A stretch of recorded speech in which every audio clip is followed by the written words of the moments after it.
지난 10월 31일부터 11월 1일까지 경주에서는 에이펙 아시아 태평양 경제협력체 정상회의가 열렸습니다. 21개국이 참여한 이번 회의에서 사실 어떤 공동 성명을 내어놓았는지는 전혀 기억이 나지 않습니다만, 우리나라 대통령이 미국의 트럼프 대통령과 중국의 시진핑 주석을 만났던 순간들은 선명하게 기억이 납니다. 두 정상에게 건넸던 선물이 인상적이었는데, 트럼프에게는 신라의 금관과 무궁화 대훈장을 선물했습니다. 기자들은 명예와 권력을 상징하는 황금색을 좋아하는 이 트럼프의 취향을 저격한 선물이다라고 평했습니다. 바둑을 좋아하는 시진핑에게는 봄 비자나무로 만든 바둑판을 선물했습니다. 이 바둑판 제작자는 봄 비자나무는 보석으로 치면 다이아몬드 같은 것이라면서 이 세상에 하나밖에 없는 바둑판의 가격은 매길 수가 없다라고 이야기하기도 했습니다. 미국과 중국, 이 거대한 나라 두 정상을 만나고 지극한 선물을 전하는 이 풍경은 매우 훈훈하기보다는 사실 두 강대국 사이에 끼어 살아가야 하는 우리나라의 처지를 너무도 명명백백하게 보여주는 듯 했습니다. 지정학적으로 미국과 중국 사이에 있는 우리나라의 처지는 놀랍게도 성경 이사야가 활동하던 시대에 유다 이스라엘 백성들이 처해 있던 상황과도 꼭 닮아 있습니다. 당시 고대 근동 지방에는 아수르와 이집트라는 두 거대한 제국이 북과 남으로 호진하여 서로 힘겨루기를 하고 있었습니다. 근동 지방의 작은 나라들은 아수르 아니면 이집트를 의지해서 살아야 했고, 저들 작은 나라들은 그 제국의 속국이 되어 조공을 바치고 정치적으로, 군사적으로, 종교적으로 영향을 받는 삶을 살았습니다. 이사야는 이러한 정세 속에서도 아수르도 아니고 이집트도 아닌 오직 여호와 하나님을 의지해야 한다고 천명했습니다. 하지만 한 나라를 다스리고 있는 리더이며 왕의 입장에서는 지금 당장 이 나라가 위기 앞에 처해 있는데 보이지 않는 하나님을 의지하기보다 명백한 힘을 가진 강대국을 의지하는 것이 슬기롭다 여겨졌습니다. 특별히 유다의 아하스 왕은 하나님의 아들과 하나님의 종이 되기보다 아수르의 아들과 종이 되기로 결단하고, 그의 왕 디글랏 빌레셀에게 신하이며 종된 예를 갖추기 위해서 다마스커스로 올라가기도 합니다. 더 기가 막힌 것은 그 아수르 강대국 나라의 제단을 바라보고 그것을 그대로 모방해서 예루살렘 성전 안에다 그 모형을 지어놓기까지 했다는 것입니다. 뿐만 아니라 아수르에게 충성을 증명하기 위해서 성전에 있던 하나님의 예법대로 세워진 집기들을 재배열하였고, 성전의 어떤 문은 봉쇄하기도 했습니다. 아수르를 섬기는 것이 단지 그저 정치적으로 생존하기 위한 결정일 뿐만 아니라 종교적으로도 그들의 문화, 그들의 신, 그들의 삶의 양식을 받아들이는 것이었음을 잘 보여주는 대목입니다. 이러한 왕의 선택, 이러한 왕의 태도는 두말할 여지 없이 백성들에게 지대한 영향력을 끼칩니다. 여러분은 아마 텔레비전에서 트럼프의 참모들이 마치 복사한 듯이 이 트럼프의 거만함을 그대로 답습한 채 다른 나라 정상들을 대하는 모습을 본 적이 있으실 것입니다. 여러분, 단지 참모들에게만 그 영향이 흘러간 것일까요? 트럼프가 공식적으로 이민자를 대하는 태도와 발언들은 미국인들도 모르는 사이에 저변으로 퍼져나와 다른 외모, 다른 출신을 가진 사람들을 향한 혐오를 비롯한 백인 우월주의를 강화하는 역할을 합니다. 유다의 왕 아하스가 하나님이 아니라 당시 제국인 아수르에게 굴복하고 아수르의 신을 섬기는 일은 마찬가지로 유다 땅에 살아가던 모든 사람들에게 영향을 미칩니다. 백성들이 목도하는 현 시대상은 한마디로 약육강식입니다. 힘을 가진 아수르가 속국들을 마음대로 대하듯이 유다 땅에 있는 고관들과 장로들은 아수르를 따라 자기 백성들을 마음껏 짓밟고 탈취합니다. 가난한 자들, 힘 없는 자들이 신음하고 있는 것입니다. 하나님께서 그들에게 정의를 바라셨더니 도리어 포악을 보이는구나 한탄하실 정도였습니다. 심지어 이사야 5장 8절에는 이런 예언의 말씀도 있습니다. 가옥에 가옥을 이으며 전토에 전토를 더하며 빈틈이 없도록 하고 이 땅 가운데서 홀로 거주하는 자들은 화 있을진저. 그러니까 당시 유대 땅에서 부동산을 독점하는 이들이 나타났고 밭을 사들여서 농민들을 노예 삼아 소장농으로 삼는 구조를 만들었다는 것입니다. 이것은 본디 토지는 하나님의 것이라는 레위기가 말하는 기본 입장을 등지고 당시 힘을 가진 저 아수르 강대국들의 경제 논리를 그대로 가져온 것에 다름없습니다. 여러분, 만약에 우리가 그 시대 그 삶을 살았다고 생각해 봅시다.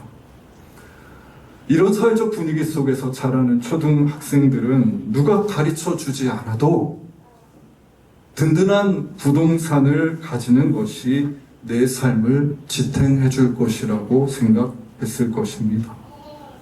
장래 희망란에는 소장농을 거느리는 대농, 사장이 되고 싶다고 쓰지 않았겠습니까? 아이들은 쟁기와 낫으로 땅을 일구며 생명이 돋아나게 하는 것이 아니라 칼과 창을 붙들고 더 확실하고 뾰족한 힘과 권력을 가지기 위해 애썼을 것입니다. 그 시대에 이러한 상상력이 아이들을 잠식했기 때문입니다. 어느 날 학교에 갔다 온 아이가 집에 돌아와서 엄마, 아빠, 나는 빌딩을 5채 정도 가지는 게 목표야. 열심히 공부하고 열심히 살아서 꼭 그렇게 될 거야 라고 말한다면 여러분은 어떻게 응답하시겠습니까? 어느새 시대가 우리 몸과 영혼에 침투해서 내 삶을 변형하고 있을 때 우리의 상상력이 완전히 정복당해서 다른 생각을 할 수 없게 되었을 때 여러분은 어떻게 하시겠습니까? 지난주에 오래전 저와 같이 신학교에서 신학 공부를 하던 한 형님에 대한 소식을 들었습니다. 신대원에 입학하기 전해에 장신대 앞에 고시원에 살면서 하루 종일 같이 공부하던 시절 동고동락했던 형님입니다. 형과 학교 식당에서 밥을 자주 먹었고 식사 후에는 산책하면서 서로를 응원하고 격려하며 길을 걷곤 했습니다. 형은 목사가 된 이후에 여러 사정으로 인해서 교회를 떠나서 지금은 목사 아닌 다른 삶을 살고 있습니다. 그런데 마침 제가 전해 들은 소식은 요즘 형님이 아주 주식을 열심히 하고 있는데 문자가 날아온 날 아침에는 대략 160만 원 정도를 벌었다는 이야기였습니다. 그 인증샷을 제가 받은 거죠. 그 이야기를 듣고 기분이 좋지 않았습니다. 형이 돈을 많이 벌어서 배가 아파서 일까요? 몇 시간 만에 160만 원을 벌게 되면 우리가 다 알지 못하지만 분명히 우리 안에 어떤 변형이 일어날 것만 같은 불안한 마음이 들어서 그랬습니다. 마이더스 왕의 손이 닿는 모든 물건, 심지어 사람도 금으로 변해버렸듯이 내가 사랑하는 그 형이 가지고 있는 그 고유하고 순전한 모습들이 그에게 밀려 들어온 돈으로 인해서 혹시나 변형되지는 않을까 염려되는 마음이 스쳐서 그랬습니다. 여러분, 어떤 사건들은 반드시 우리를 직조합니다. 우리의 외적인 삶의 변화만이 아니라 우리의 내적인 모습, 우리의 생각, 우리의 상상력을 직조합니다. 저는 씁쓸한 마음에 종일 그 생각을 하면서 유난한 상상력을 펼쳐보기도 했는데 갑자기 들어온 이 160만 원이 날카로운 메스가 되어서 인간 본연의 모습, 그 형상을 슥 하고 베어버리는 그런 상상이었습니다. 마치 조각하듯이 말입니다. 이사야의 시대의 유다 백성들이 힘을 의지하는 동안 그들의 삶의 방식은 하나님 보시기에 정의, 곧 하나님이 주신 그 모습과 태도가 아니라 포악, 그 시대의 태도로 변해 있었다고 말합니다. 그들이 힘을 잡으려 하고 그 힘을 추앙하고 신봉할수록 하나님이 주신 그들의 본연의 현상, 본연의 관계는 자꾸만 베어짐을 당했습니다. 이것은 개인의 문제가 아니었습니다. 집단적으로, 구조적으로, 국가적으로, 세계적으로 일어나고 있는 형국에 대한 이야기입니다. 시편 72편 6절의 비유에 기대어 이사야의 시대를 보자면 이스라엘 백성들은 집단적으로 배임을 당한 풀밭의 처지와 다름없어 보입니다. 누군가는 저 강대국의 경제 생활을 따라서 착취하고 소유함으로써 배임을 당하고 누군가는 빼앗김 당함으로써 배임을 당하니 기가 막힐 노릇입니다. 이사야는 그들에게 줄곧 무서운 하나님의 심판을 예언하며 그들을 흔들어 깨우는 동시에 그들이 보지 못하는 전혀 새로운 왕이 오시며 이제까지 경험해보지 못했던 새로운 통치가 시작될 것이라 말하기도 합니다. 오늘 본문 이사야 11장 3절에서 5절은 그 이사야가 오실 것이라 예언한 왕이 어떤 분인지를 서술하고 있습니다. 3절과 같이 그는 여호와를 경외함으로 즐거움을 삼는 왕입니다. 여호와를 경외하는 상태는 인간이 우리 하나님을 온전히 마주했을 때 엄습하게 되는 우리의 본연의 모습, 처지입니다. 하나님을 마주하는 모든 사람은 두려움과 경외심에 압도될 수밖에 없습니다. 허락해 주신 안식월에 홀로 여행을 하다가 처음 보는 거대한 끝없이 이어진 절벽 위를 지나갈 때 저는 여기서 바람이 세게 불면 순식간에 이 자연 어딘가에서 사라지고 말겠구나 하는 두려움을 느꼈습니다. 그런데 동시에 그 거대한 절벽과 하늘과 길의 풍경이 작은 저를 둘러싸면서 이상하게 경외감이 드는 겁니다. 떨면서 무서워하면서 경외하고 있는 상태가 된 것입니다. 그때 눈물이 나더군요.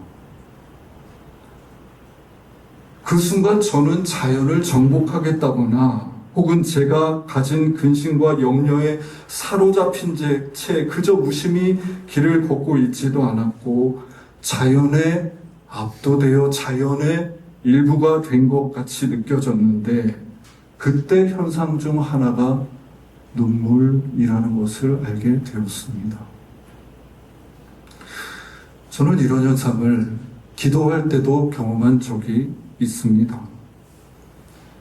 여러분과 함께 해왔던 아침 기도를 하면서 침묵 가운데 우리가 하나님 앞에 앉아 있는데 소리도 없고 말도 없는 그곳에서 내가 모르는 열기가 내 몸과 머리를 감싸고 왜 눈물을 흘리는지도 모르면서 눈물이 계속 흐르는 경험을 아마 하신 분들이 계실 것입니다. 하나님과 인간을 변형시키는 그 모든 것들을 넘어서 우리 인간이 하나님과 온전한 관계 안에 있을 때 우리는 그분을 경외하게 되고 그 순도 높은 즐거움을 맛보아 알게 됩니다. 그러니까 여호와를 경외함으로 그것을 즐거움을 삼는 삶은 그분이 오셔서 이루실 그 나라가 우리의 본디 모습을 회복시켜주는 나라임을 말해줍니다. 이스라엘 백성들은 이 이사야의 예언과 환상 안에서 당대에는 도무지 생각할 수도 볼 수도 없었던 새로운 상상력을 공급받습니다. 이사야 11장 6절에서 8절이 이어집니다. 그때에 이리가 어린 양과 함께 살며 표범이 어린 염소와 함께 누우며 송아지와 어린 사자와 살찐 짐승이 함께 있어 어린 아이에게 끌리며 암소와 곰이 함께 먹으며 그것들의 새끼가 함께 엎드리며 사자가 소처럼 풀을 먹을 것이며 젖먹는 아이가 독사의 구멍에서 장난하며 젖된 어린아이가 독사의 굴에 손을 넣을 것이라.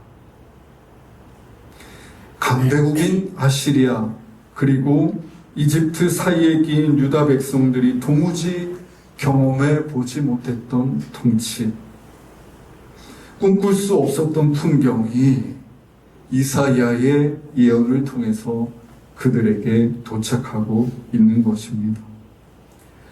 약육, 강식, 힘의 논리가 아닌 해함도 없고 상함도 없는 그 나라가 있을 수 있구나. 우리는 우리가 태어나 지금까지 배운 것과는 다른 방식으로 서로를 대할 수 있구나.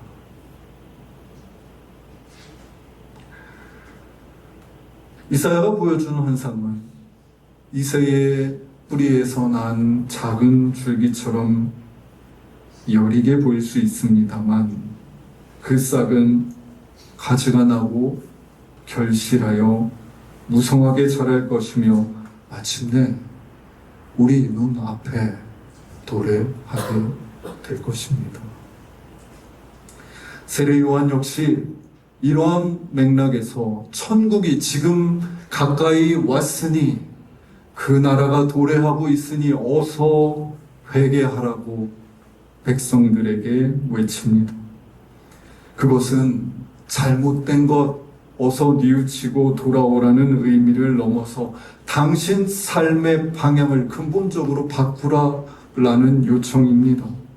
조금 더 풀어서 말하면 지금 우리에게 오시는 그 하나님의 통치에 맞게 삶의 길과 방향을 전환해야 한다는 촉구입니다.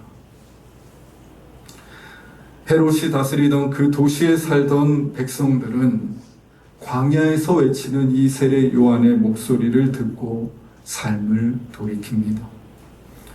내가 가진 두 벌 옷을 이제까지 배운 대로가 아닌 그 하나님 나라의 기준에 맞게 다른 방식으로 나누고, 내가 가진 군인, 세리, 사회적 지위를 남용하여 내 배를 불리기보다 청지기와 같이 한 사람을 살리는 데 사용합니다.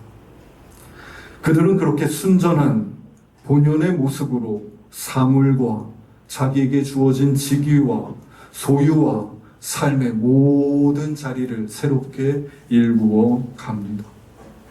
이것이 회개이며 그 삶의 회개에 합당한 열매가 맺히는 것입니다. 세례 요한이 촉구했던 이 회개의 요청 가운데 함께 존재했던 중요한 의례가 하나 있습니다. 그 의례는 세례입니다. 그들은 광야에서 세례 요한의 목소리를 듣는 데서 끝나지 않고 세례를 받습니다. 풍덩. 여러분, 그들의 몸이 요단 강가의 뒤로 눕혀집니다. 물에 온 몸이 잠기면 이제 내 삶이 죽는 것입니다. 나의 의지, 나의 욕망, 나의 지난 삶의 방식들이 물에 잠기면 그 순간 우리는 본능적으로 살기 위해서 이전의 방식대로 몸을 허우져 버릴 것입니다. 하지만 그 불안한 순간들을 넘어서 나를 덮고 있는 그 물에 내 몸을 맡겼을 때 하나님의 창조가 사실 이 물에서부터 시작되었음을 어렴풋이 기억하게 됩니다. 여러분, 우리 모두는 어머니의 모태, 양수 안에서 안전하고 고유하게 빚어졌던 경험을 가지고 있습니다.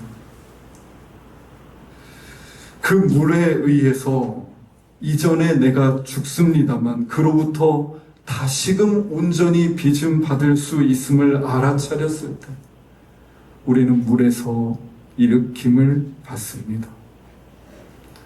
세례터에서 나와 함께 했던 그 물은 오시는 하나님께 삶의 초점을 맞추고 하루하루의 삶을 애써서 읽어가려는 그들의 삶에도 늘 함께하는 물이기도 합니다. 시편 72편 6절입니다. 그는 뱀풀 위에 내리는 비같이 땅을 적시는 소낙비같이 내리리. 예, 우리는 이 땅에 살면서 나도 모르는 사이에 이 시대와 또 우리가 맺은 관계 안에서 해를 입고 상처를 입고 시대의 일부가 되어 변형될 것입니다. 우리는 그리스도인으로 사는데 금방 지쳐버릴 것이고 삶의 방향을 잃고 방황하기도 할 것입니다.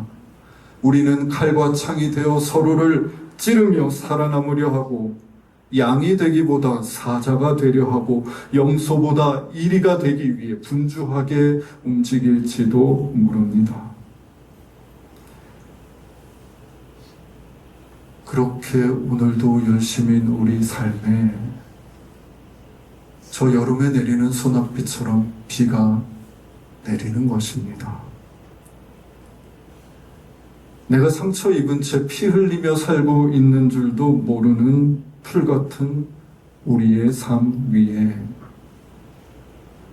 어디로 가야 할지 어떻게 살아야 할지도 모른 채 열심히만 살고 있는 우리의 삶 위에 저 하늘로부터 비가 내리는 것입니다. 비는 가장 높은 하늘에서 내리지만 가장 여리고 낮은 풀 한 포기를 상하게 하지 않는 신비롭고 부드러운 은총입니다. 비는 베어진 풀밭 구석구석에 내려 다시금 그 땅의 생명을 무성하게 하는 생명의 은총입니다. 비는 우리가 상실했던 잃어버린 참 모습을 다시 자라나게 해주는 하나님의 손길입니다. 아시리아와 이집트 강대국 사이에 끼어 살면서 베어진 풀처럼 제 모습을 잃어버린 유다 백성들 위로 비가 내립니다.